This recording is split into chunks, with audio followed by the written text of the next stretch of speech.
ಕೇವಲ ಕೇವಲ ಒಂದೇ ಗಂಟೆಯಲ್ಲಿ ಕಿಚ್ಚ ಸುದೀಪ್ರ ರೆಕಾರ್ಡ್ ಧ್ವಂಸ ಮಾಡಿದ ದ ಡೆವಿಲ್ ಪವರ್. ಇದು ಡೆವಿಲ್ನ ಪವರ್. ಪಾನ್ ಇಂಡಿಯಾ ಸ್ಟಾರ್ನ ರೆಕಾರ್ಡ್ ಅನ್ನ ಕೇವಲ ಒಂದೇ ಗಂಟೆಯಲ್ಲಿ ಪುಡಿಗಟ್ಟಿದ D boss Darshan the devil. The devil ಪವರ್ಗೆ ದಾಖಲೆಗಳು ಧೂಳಿಪಟ.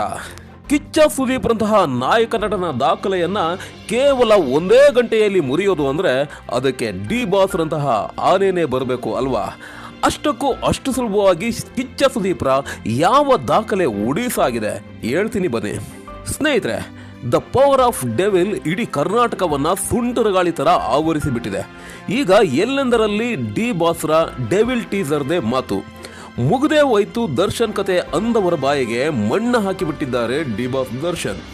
ದ ಡೆವಿಲ್ ಟೀಸರ್ ಬಿಡುಗಡೆ ಆಗ್ತಿದ್ದಂಗೆನೆ ಡಿ ಸೆಲೆಬ್ರಿಟೀಸ್ ಆಕಾಶದಲ್ಲಿ ತೇಲಾಡ್ತಾ ಇದ್ರೆ ಡಿ ಏಟರ್ಸ್ ಬಚ್ಚಲ ಮನೆ ಸೇರ್ಕೊಂಡು ಕಣ್ಣೀರಾಗ್ತಾ ಅವ್ರೆ. ಉರ್ಸೋದು ಸಹ ಒಂದು ಕಲೆ ಅಂದ್ರೆ ಡಿ ಬಾಸ್ ದರ್ಶನ್ ಮತ್ತು ಅವರ ಫ್ಯಾನ್ಸ್ ಆ ಕಲೆಯಲ್ಲಿ ದೊಡ್ಡ ಪಂಟರ್ಸ್ಗಳು ಅಲ್ವಾ? ಅದಿರ್ಲಿ, ಈಗ ದಾಖಲೆಗಳ ಓಡಿಸ್ ಬಗ್ಗೆ ಮಾತಾಡೋಣ ಬನ್ನಿ. D boss Darshan the devil Kichcha ಸುದೀಪ್ರ ಇತ್ತೀಚಿನ ಚಿತ್ರವೊಂದರ ದಾಖಲೆಯನ್ನ ಕೇವಲ ಒಂದು ಗಂಟೆಯಲ್ಲಿ ಡಮಾರ್ ಮಾಡಿದೆ. ಅದ್ಯಾವುದಂದ್ರೆ ದ ಡೆವಿಲ್ ಕಿಚ್ಚ ಸುದೀಪ್ರ ಮ್ಯಾಕ್ಸ್ ಚಿತ್ರದ ದಾಖಲೆಯನ್ನ ಒಡೆದು ಹಾಕಿದೆ. ಅದೇನಂದ್ರೆ ಮ್ಯಾಕ್ಸ್ ಚಿತ್ರದ ಟೀಸರ್ ರಿಲೀಸ್ ಆದ 6 ಗಂಟೆಯಲ್ಲಿ 100K ಲೈಕ್ಸ್ಗಳನ್ನ ಪಡೆದುಕೊಂಡಿತ್ತು. ಹೇಳಿ ಕೇಳಿ Kichcha Sudeep pan India hero. ಇವರ ಚಿತ್ರದ ಟೀಸರ್ಗೆ 100K ಅಂದ್ರೆ 1,00,000 ಲೈಕ್ಸ್ ಬರೋದಕ್ಕೆ 6 ಗಂಟೆಯನ್ನ ಪಡೆದುಕೊಂಡಿತ್ತು ಆ ಟೀಸರ್.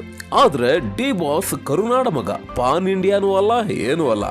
ಆದ್ರೂ ಸಹ ಕಿಚ್ಚ ಸುದೀಪ್ರ ಮ್ಯಾಕ್ಸ್ 1,00,000 ಲೈಕ್ಸ್ ಪಡೆಯೋದಕ್ಕೆ 6 ಗಂಟೆ ತಗೊಂಡ್ರೆ ದ ಡೆವಿಲ್ ಅಂದ್ರೆ D boss Darshan the devil teaser ಕೇವಲ ಒಂದೇ ಗಂಟೆಯಲ್ಲಿ 100K ಲೈಕ್ಸ್ಗಳನ್ನ ಪಡೆದುಕೊಂಡು ಕಿಚ್ಚ ಸುದೀಪ್ರ ದಾಖಲೆಯನ್ನ ಧೂಳಿಪಟ ಮಾಡಿದೆ. ಈ ರೀತಿ ದಾಖಲೆಗಳನ್ನು ಮಾಡೋದಕ್ಕೆ ಡಿ ಬಾಸ್ ರಂತ ನಾಯಕ ನಟನೆ ಬೇಕು. ಎನಿವೆ, ದ ಡೆವಿಲ್ ಟೀಸರ್ನ ಅಬ್ಬರ ಮುಂದುವರೆದಿದೆ.